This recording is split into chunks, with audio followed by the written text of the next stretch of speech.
ಕರ್ನಾಟಕದ ಸುಂದರ ಪ್ರವಾಸಿ ತಾಣಗಳನ್ನು ಹುಡುಕುತ್ತಲೇ ಹೊರಟಾಗ ನನಗೆ ಕೆಲವೊಂದು ಸ್ಥಳಗಳು ನಮ್ಮ ನಿರೀಕ್ಷೆಗೂ ಮೀರಿದ ಅದ್ಭುತವಾದ ಅನುಭವವನ್ನು ನೀಡುತ್ತವೆ.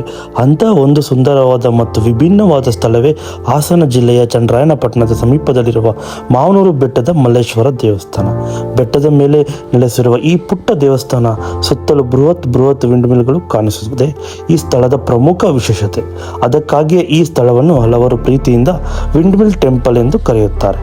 ದೂರದಿಂದ ಚಿಕ್ಕದಾಗಿ ಕಾಣುವ ವಿಂಡ್ಮಿಲ್ಗಳು ಬೆಟ್ಟದ ಹತ್ತಿರ ಹೋದಂತೆ ಎಷ್ಟು ಬೃಹತ್ ಗಾತ್ರದಲ್ಲಿವೆ ಎನ್ನುವುದು ಅಲ್ಲಿ ಬಂದಾಗ ನಮಗೆ ಮಾತ್ರ ಅರ್ಥವಾಗುತ್ತದೆ.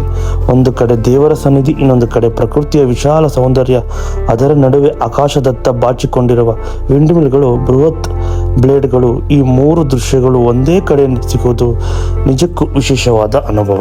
ಚನ್ನರಾಯಪಟ್ಟಣದ ಕಡೆಯಿಂದ ಮಾವನೂರು ಕಡೆಗೆ ಪ್ರಯಾಣ ಆರಂಭಿಸಿದಾಗ ನನಗೆ ನಗರದ ಗದ್ದಲ ನಿಧಾನವಾಗಿ ಕಡಿಮೆಯಾಗುತ್ತಾ ಹೋಗುತ್ತದೆ. ಮುಂದೆ ಸಾಗುತ್ತಿದ್ದಂತೆ ಗ್ರಾಮೀಣ ವಾತಾವರಣ, ಹೊಲಗಳು, ತೆರೆದ ಪ್ರದೇಶಗಳು ಮತ್ತು ದೂರದಲ್ಲಿ ಕಾಣಿಸುವ ಬೆಟ್ಟಗಳು ನಮ್ಮ ಪ್ರಯಾಣಕ್ಕೆ ಇನ್ನಷ್ಟು ಸುಂದರತೆಯನ್ನು ನೀಡುತ್ತವೆ. ಕೆಲವು ದೂರದ ಸಾಗಿದ ನಂತರ ವಿಂಡ್ಮಿಲ್ಗಳು, ಬೃಹತ್ ಬ್ಲೇಡ್ಗಳು ಕಣ್ಣಿಗೆ ಬೀಳಲು ಆರಂಭಿಸುತ್ತವೆ. ಮೊದಲಿಗೆ ಅವು ದೂರದಲ್ಲಿ ಚಿಕ್ಕದಾಗಿ ಕಾಣುತ್ತವೆ. ಅವುಗಳು ಗಾತ್ರ ನಿಧಾನವಾಗಿ ನಮ್ಮ ಕಣ್ಣೆದುರಾಗಿ ಬರುತ್ತದೆ. ಕೊನೆಗೆ ವಿಂಡ್ಮಿಲ್ಗಳು ಹತ್ತಿರ ನಿಂತಾಗ ಅವುಗಳು ಬೃಹತ್ ಬ್ಲೇಡ್ಗಳು ತಿರುಗುತ್ತಿರುವ ದೃಶ್ಯವನ್ನು ನೋಡಿದರೆ ನಿಜಕ್ಕೂ ಆಶ್ಚರ್ಯವಾಗುತ್ತದೆ.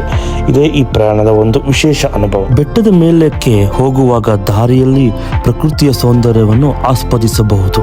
ಮೇಲಕ್ಕೆ ಹೋದಂತೆ ಗಾಳಿ ಇನ್ನಷ್ಟು ತಂಪಾಗುತ್ತಾ ವೇಗವಾಗಿ ಬೀಸುತ್ತಾ ಬರುತ್ತದೆ.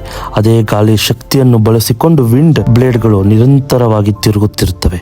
ಪ್ರಕೃತಿಯ ಗಾಳಿಯನ್ನು ಬಳಸಿಕೊಂಡು ವಿದ್ಯುತ್ ಉತ್ಪಾದಿಸುವ ಈ ವಿಂಡ್ಮಿಲ್ಗಳು ಆಧುನಿಕ ತಂತ್ರಜ್ಞಾನ ಮತ್ತು ಪ್ರಕೃತಿಯ ಶಕ್ತಿಯ ಸುಂದರದ ಸಂಯೋಜನವು. ಒಂದೆಡೆ ಹಲವು ವರ್ಷಗಳಿಂದ ಭಕ್ತಿಯ ಸಂಕೇತವಾಗಿ ನಿಂತಿರುವ ಮಲ್ಲೇಶ್ವರನ ದೇವಸ್ಥಾನ, ಮತ್ತೊಂದೆಡೆ ಇಂದಿನ ಆಧುನಿಕ ಶಕ್ತಿಯ ತಂತ್ರಜ್ಞಾನ.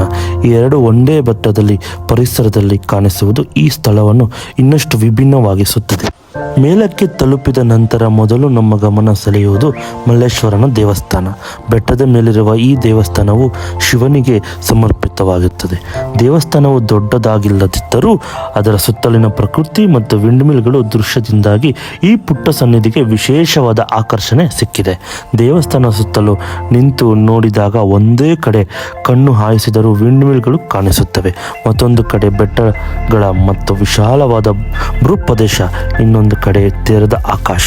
ಈ ಎಲ್ಲವೂ ಸೇರಿ ಇಲ್ಲಿ ಒಂದು ಅದ್ಭುತವಾದ 360 ಡಿಗ್ರಿ ವೀಕ್ಷಣೆಯ ಅನುಭವವನ್ನು ನೀಡುತ್ತದೆ. ಇಲ್ಲಿ ಸ್ವಲ್ಪ ಸಮಯ ಶಾಂತವಾಗಿ ಕುಳಿತು ಸುತ್ತಲಿನ ಪ್ರಕೃತಿಯನ್ನು ನೋಡಿದರೆ ಮನಸ್ಸಿಗೆ ಒಂದು ರೀತಿಯ ನೆಮ್ಮದಿ ಸಿಗುತ್ತದೆ. ಗಾಳಿಯ ಸದ್ದು, ವಿಂಡ್ಮಿಲ್ಗಳು ನಿಧಾನವಾದ ಚಲನೆ, ಬೆಟ್ಟದ ಮೇಲೆ ತಂಪಾದ ವಾತಾವರಣ ಮತ್ತು ದೇವಸ್ಥಾನದ ಶಾಂತ ಪರಿಸರ, ಇವೆಲ್ಲವೂ ಸೇರಿ ಪ್ರವಾಸದ ಅನುಭವವನ್ನು ಇನ್ನಷ್ಟು ವಿಶೇಷವಾಗಿಸುತ್ತವೆ. ವಿಶೇಷವಾಗಿ ಬೆಳಗಿನ ಸಮಯದಲ್ಲಿ ಇಲ್ಲಿಗೆ ಬಂದರೆ ತಂಪಾದ ಗಾಳಿ ಮತ್ತು ಶಾಂತ ವಾತಾವರಣದಲ್ಲಿ ಆಸ್ವಾದಿಸಬಹುದು. ಮಳೆಗಾಲದ ನಂತರ ಸುತ್ತಮುತ್ತ ಹಸಿರು ಹೆಚ್ಚಾದಾಗ ಬೆಟ್ಟದ ಸೌಂದರ್ಯ ಮತ್ತಷ್ಟು ಮನಮೋಹಕವಾಗಿರುತ್ತದೆ. ಸೂರ್ಯೋದಯ ಮತ್ತು ಸೂರ್ಯಾಸ್ತದ ಸಮಯದಲ್ಲಿ ಇಲ್ಲಿನ ವಿಂಡ್ಮಿಲ್ಗಳ ದೃಶ್ಯವನ್ನು ನೋಡಲು ಪ್ರವಾಸಿಗರು ಆಸಕ್ತಿ ತೋರಿಸುತ್ತಾರೆ. ಸ್ನೇಹಿತರೆ, ನಾವು ಸಾಮಾನ್ಯವಾಗಿ ದೇವಸ್ಥಾನ ಎಂದರೆ ಕೇವಲ ಪೂಜೆ ಮತ್ತು ದರ್ಶನಕ್ಕೆ ಹೋಗುವ ಸ್ಥಳ ಎಂದುಕೊಳ್ಳುತ್ತೇವೆ. ಆದರೆ ಮಾವನೂರು ಬೆಟ್ಟದ ಮಲ್ಲೇಶ್ವರ ದೇವಸ್ಥಾನ ಬಂದಾಗ ಅದಕ್ಕಿಂತ ವಿಭಿನ್ನವಾದ ಅನುಭವ ಸಿಗುತ್ತದೆ. ಇಲ್ಲಿಯ ಭಕ್ತಿ ಜೊತೆಗೆ ಪ್ರಕೃತಿಯನ್ನು ಅವಲಂಬಿಸಬಹುದು, ಬೆಟ್ಟದ ಮೇಲಿನ ತಂಪಾದ ಗಾಳಿಯನ್ನು ಸವಿಯಬಹುದು ಮತ್ತು ಬೃಹತ್ ವಿಂಡ್ಮಿಲ್ಗಳನ್ನು ಹತ್ತಿರದಿಂದ ನೋಡಬಹುದು. ಇದೇ ಕಾರಣಕ್ಕೆ ಪ್ರಕೃತಿಯ ಪ್ರಿಯರು, ಫೋಟೋಗ್ರಫಿ ಇಷ್ಟಪಡುವವರು ಮತ್ತು ಬೈಕ್ ಅಥವಾ ಕಾರಿನಲ್ಲಿ ಸಣ್ಣ ಪ್ರವಾಸ ಮಾಡಲು ಬಯಸುವವರಿಗೆ ಈ ಸ್ಥಳ ಒಂದು ಉತ್ತಮ ಡೆಸ್ಟಿನೇಷನ್ ಆಗಿ ಕಾಣುತ್ತದೆ. ಈ ದೇವಸ್ಥಾನಕ್ಕೆ ಹೋಗುವ ದಾರಿಯು ಗ್ರಾಮೀಣ ಪ್ರದೇಶದ ಮೂಲಕ ಸಾಗುವುದರಿಂದ ಪ್ರಯಾಣದ ಪ್ರಗತಿಯನ್ನು ಹಂತದಲ್ಲೂ ಹೊಸ ದೃಶ್ಯಗಳು ಕಾಣಿಸುತ್ತವೆ. ಆದರೆ ಸ್ನೇಹಿತರೆ, ಇಂತಹ ಸ್ಥಳಗಳಲ್ಲಿ ಭೇಟಿ ನೀಡುವಾಗ ನಾವು ಕೆಲವು ವಿಷಯಗಳನ್ನು ಗಮನದಲ್ಲಿಟ್ಟುಕೊಳ್ಳಬೇಕು. ಬೆಟ್ಟದ ರಸ್ತೆಯಲ್ಲಿ ವಾಹನವನ್ನು ನಿಧಾನವಾಗಿ ಮತ್ತು ಎಚ್ಚರಿಕೆಯಿಂದ ಚಲಾಯಿಸುವುದು ಉತ್ತಮ. ವಿಂಡ್ಮಿಲ್ಗಳನ್ನು ಇರುವ ಪ್ರದೇಶದಲ್ಲಿ ಸುರಕ್ಷತಾ ಸೂಚನೆಗಳನ್ನು ಪಾಲಿಸಬೇಕು ಮತ್ತು ಅನುಮತಿ ಇಲ್ಲದ ಪ್ರದೇಶಗಳಲ್ಲಿ ಹೋಗಬಾರದು. ದೇವಸ್ಥಾನದ ಸುತ್ತಮುತ್ತ ಸ್ವಚ್ಛತೆಯನ್ನು ಕಾಪಾಡುವುದು ಕೂಡ ನಮ್ಮ ಜವಾಬ್ದಾರಿ. ಇಲ್ಲಿ ಅಂಗಡಿಗಳು ಮತ್ತು ಸೌಲಭ್ಯಗಳು ಸೀಮಿತವಾಗಿರಬಹುದು, ಆದ್ದರಿಂದ ಅಗತ್ಯವಿರುವ ನೀರು ಮತ್ತು ಇತರ ವಸ್ತುಗಳನ್ನು ಮುಂಚಿತವಾಗಿ ತೆಗೆದುಕೊಂಡು ಹೋಗುವುದು ಉತ್ತಮ. ಒಟ್ಟಿನಲ್ಲಿ ಹೇಳುವುದಾದರೆ ಮಾವನೂರು ಬೆಟ್ಟದ ಮಲ್ಲೇಶ್ವರ ದೇವಸ್ಥಾನ ಕೇವಲ ಒಂದು ದೇವಸ್ಥಾನವಲ್ಲ, ಇದು ಭಕ್ತಿ, ಬೆಟ್ಟ, ಗಾಳಿ, ಪ್ರಕೃತಿ ಮತ್ತು ಆಧುನಿಕ ತಂತ್ರಜ್ಞಾನ ಒಂದೇ ಜಾಗದಲ್ಲಿ ಕಾಣಿಸುವ ಒಂದು ವಿಭಿನ್ನ ಪ್ರವಾಸಿ ಅನುಭವ. ಬೆಟ್ಟದ ಮೇಲಿರುವ ಮಲ್ಲೇಶ್ವರನ ಸನ್ನಿಧಿ ಮನಸ್ಸಿಗೆ ಶಾಂತಿಯನ್ನು ನೀಡುತ್ತದೆ. ಸುತ್ತಮುತ್ತಲು ತಿರುಗುವ ಬೃಹತ್ ವಿಂಡ್ಮಿಲ್ಗಳು ನಮ್ಮ ಕಣ್ಣುಗಳಿಗೆ ಅದ್ಭುತ ದೃಶ್ಯವನ್ನು ನೀಡುತ್ತವೆ. ಇಲ್ಲಿ ನಿಂತು ದೂರದವರೆಗೆ ನೋಡಿದಾಗ ನಾವು ಪ್ರಕೃತಿಯ ಮುಂದೆ ಎಷ್ಟು ಚಿಕ್ಕವರು ಎಂದು ಅನುಭವವು ಆಗುತ್ತದೆ. ಅದೇ ಸಮಯದಲ್ಲಿ ಪ್ರಕೃತಿಯ ಶಕ್ತಿಯನ್ನು ಮನುಷ್ಯನ ತನ್ನ ತಂತ್ರಜ್ಞಾನದ ಮೂಲಕ ಹೇಗೆ ಬಳಸಿಕೊಳ್ಳುತ್ತಿದ್ದಾನೆ ಎಂಬುದು ತಿಳಿಯುತ್ತದೆ. ಹಾಗಾಗಿ ಹಾಸನ ಅಥವಾ ಚನ್ನರಾಯಪಟ್ಟಣದ ಸುತ್ತಮುತ್ತ ಪ್ರವಾಸ ಮಾಡುವ ಯೋಜನೆ ಇದ್ದರೆ ಮಾವನೂರು ಬೆಟ್ಟ ಮಲ್ಲೇಶ್ವರ ದೇವಸ್ಥಾನವನ್ನು ನಿಮ್ಮ ಟ್ರಾವೆಲ್ ಲಿಸ್ಟ್ನಲ್ಲಿ ಸೇರಿಸಿಕೊಳ್ಳಬಹುದು.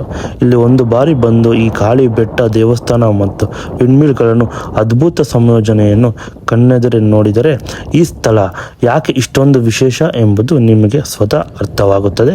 ಹಾಗಾದರೆ ಸ್ನೇಹಿತರೆ, ಇದೇ ನಮ್ಮ ಇಂದಿನ ಸುಂದರ ಪ್ರವಾಸ ತಾಣವಾದ ಮಾವನೂರು ಬೆಟ್ಟದ ಮಲ್ಲೇಶ್ವರ ದೇವಸ್ಥಾನ. ಪ್ರಕೃತಿಯನ್ನು ಪ್ರೀತಿಸಿ, ನಮ್ಮ ನಾಡಿನ ಸುಂದರ ತಾಣಗಳನ್ನು ಅನ್ವೇಷಿಸಿ, ಅವುಗಳನ್ನು ಸ್ವಚ್ಛವಾಗಿ ನೀವು ಸುರಕ್ಷಿತವಾಗಿ ಉಳಿಸೋಣ. ಮತ್ತೊಂದು ಸುಂದರದ ಪ್ರವಾಸದೊಂದಿಗೆ ಮತ್ತೆ ಭೇಟಿಯಾಗೋಣ. ಅಲ್ಲಿವರೆಗೂ ಎಲ್ಲರಿಗೂ ಧನ್ಯವಾದಗಳು. ಓಂ ನಮಃ ಶಿವಾಯ.